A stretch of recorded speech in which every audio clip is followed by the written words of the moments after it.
Of course. Here's a more detailed version of the story, written in English and without a heading. I still remember the sound of locker doors slamming and laughter echoing down the hallways of my high school. Back then, I was shy, skinny, and an easy target. Jason made sure of it. He was the kind of guy everyone either feared or followed.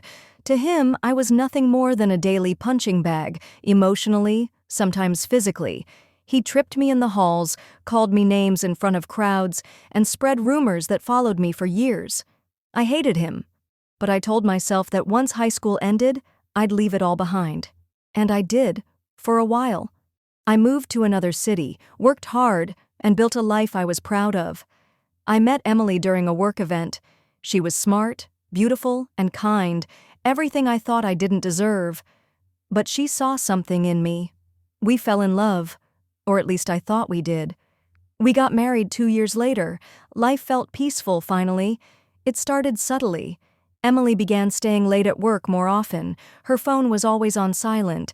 She was distant, distracted. I asked her if something was wrong, but she always said it was just work stress. I believed her, until I couldn't. One night, she left her phone on the kitchen counter while she was in the shower. A message popped up.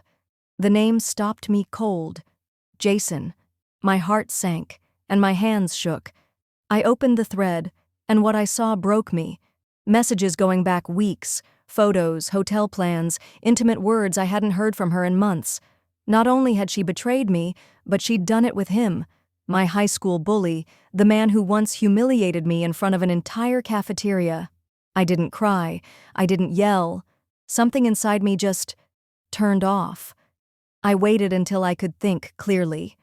Over the next few days, I kept acting normal. I smiled. I cooked dinner. I even kissed her goodnight. Meanwhile, I made plans. I messaged Jason from her phone, pretending to be her.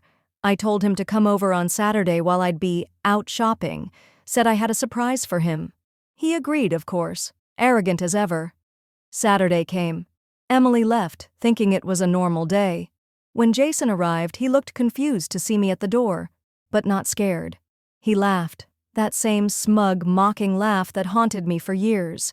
I let him in, locked the door. "What, are you gonna cry again?" he said, grinning. I didn't say anything. I didn't need to.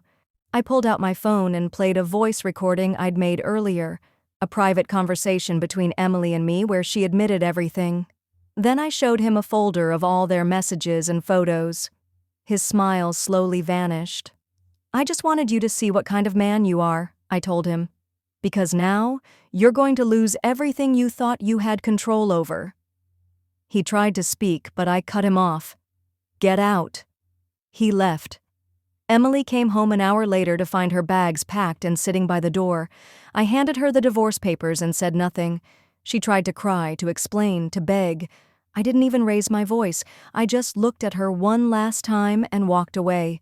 People say revenge doesn't fix anything. Maybe that's true, but I didn't want revenge. I wanted peace. And that night, I got it. I finally stood up to the two people who tried to tear me down and walked away stronger than ever. Would you like this turned into a